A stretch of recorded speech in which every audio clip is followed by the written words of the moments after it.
Bioware, the Edmonton-based company, just laid off 50 workers from their workforce, and it seems that they've cut ties with a local unionized workforce that was doing quality assurance for their games. Where does this lie? What does it mean for Dragon Age, Dreadwolf, and many other games coming out very, very soon from Bioware? And are they in serious trouble? Now, this news comes as Bioware lays off 50 employees from their workforce. Now, in Edmonton, Alberta, or Alberta in general, anytime a company lays off 50 or more employees, they have to report it to the labor board. So this news would have caught wildfire if they didn't come out with this statement very, very quickly when the announcement was made. And this is their way of getting ahead of it. Now, what does this affect? This is going to affect games like Dreadwolf. Dreadwolf is a game that's coming out very, very soon. They were in development, or they actually had their teaser trailer back in 2020. And it seems that Dragon Age Dreadwolf, they're still working towards that progress. It doesn't sound like it's delayed yet, but they're moving forward, and they go on to say that they're proud of everyone that's worked on the game. Now, it's very interesting because on top of all of this, they have Keyword Studios, which is their quality assurance and moderation contractor that works alongside Bioware, and there were 16 employees that were part of Keyword Studios here in Edmonton that actually formed a union last year, June 2022, and they are part of this cutting ties. They are cutting ties with the contractor. Now, I don't know if this actually means that they were included in 50 employees. I tend to believe because of the reporting procedure, cut ties with Keystone Studios here in Edmonton. And it seems that they don't want to go with the agreements that were set out in front of them. From everything I've been able to find out, Keyword Studios is still going through a collective bargaining agreement with the 16 employees that were cut from this roster. So it's kind of strange that they're saying we're not going to move forward with with Keystone Studios on top of all of this. Dragon Age Dreadwolf, it looks like a fairly interesting game. Main protagonist below me in the game, from what it looks like. Dragon Age, it's one of those first-person player games where you run off on an adventure, you quest. It's like Skyrim in that sense, but I think Skyrim is a much better game than Dragon Age overall, and I don't see it going that great. This is also Bioware. Since 2018, it seems things have taken a downward swing for the company, mainly from somebody that actually went to the Edmonton-based company and did a tour there and then started promoting certain things out there in the marketplace. And then you have Keyword Studios on top of all of this. This is one of the things that I can't help but to point out here, that the toxicity in gaming communities and revenue are related to, and the scale of it bigger than you thought. 7 out of 10 players have avoided playing certain games because of the reputation of the community. And I find this hard to believe. If you look at Magic the Gathering online, you get toxicity everywhere. People are absolutely brutal in that game. Hell, play Rocket League. It's played by millions of people, and Rocket League, even some people are toxic in there. You look at League of Legends, Apex Legends. All these big games have so many people playing these games, but 7 out of 10 players don't play them. I just don't get this. Toxicity in gaming is one of these things that has been talked about all the way back with like Frost from G4 TV talking about the toxicity against women.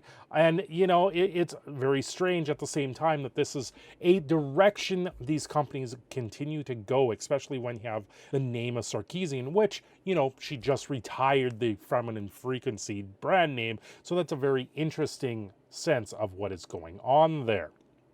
Now, ever since then, you've had numerous high-level departures from Dragon Age. Dreadwolf developer Bioware announces they are eliminating 50 roles. The developer behind upcoming Dragon Age Dreadwolf and Untitled Mass Effect game, eliminating 50 jobs. They had the blog post. McKay then detailed his meeting goal of the company, eliminating 50 positions, yada, yada, yada. But this goes on to talk about how they've lost a lot of other people that have been with the company, have worked with the company, and it's all been this mass exodus from BioWare that seems to stem from that point in 2018 going forward. You had Anthem come out in shortly after in 2019, and that game actually tanked on the marketplace. People did not want to play it. A lot of people sit there and go, let's bring it back, let's try and get this game going again. I believe the idea was sound, but the execution of the game did very poorly. But you know, if they lose another developer after another developer after another developer throughout the entire years of this company being around. And this is back from 2019, shortly after the meeting that we had there with Sarkeesian. So I don't know if this is really complete fallout from the games, like Forbes here saying why Anthem failed and why it never destined to succeed. You know, there's everything under the sun with this company that just seems to go points in the wrong direction. So I'm not entirely sure where they're actually going. Was Keyword Studios one of the things that was lying there in the background that actually was directing how the moderation was in these games? Was it where they didn't want to go? You know, this is EA. They're known for a lot of things like this where they just sit there and do the bad things, and they've been cutting jobs left, right, and center with the many different studios that they do have out there. With everything, especially with Keystone Studios, where they sit there and moderate games, and you know, part of their contracts with that they're going through for that group of 16 employees for that studio is because they don't want to return to work. They don't want to go to the office. They don't want to make the travel commute. And I can understand this right now, because the travel commute to the downtown core of Edmonton, Alberta is absolutely dreadful.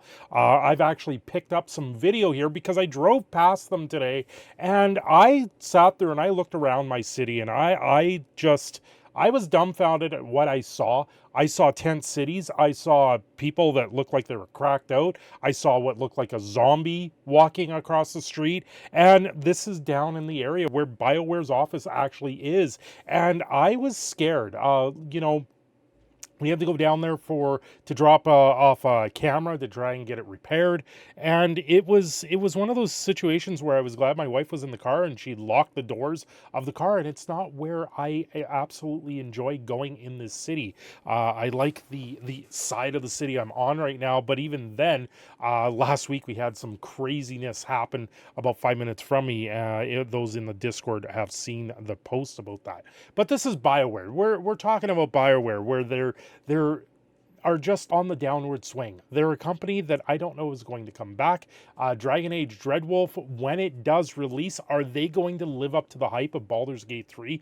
A lot of people love Baldur's Gate 3, even though I don't appreciate the game for probably what it is. To me, the game looks like they focus on the wrong things, but it also looks like it's a game that went through early access and they had the time to focus on the wrong things in that game. So that might be why we see where it is today.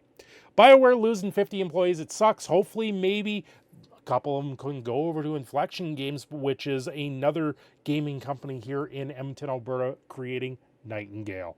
Hopefully very, very soon. I'm your proud Canadian Phoenix Cinder Shadow. I'm going to sign off here. Don't forget to like and subscribe. And hey, I will try and bring you some more news on BioWare if they have some in the near future.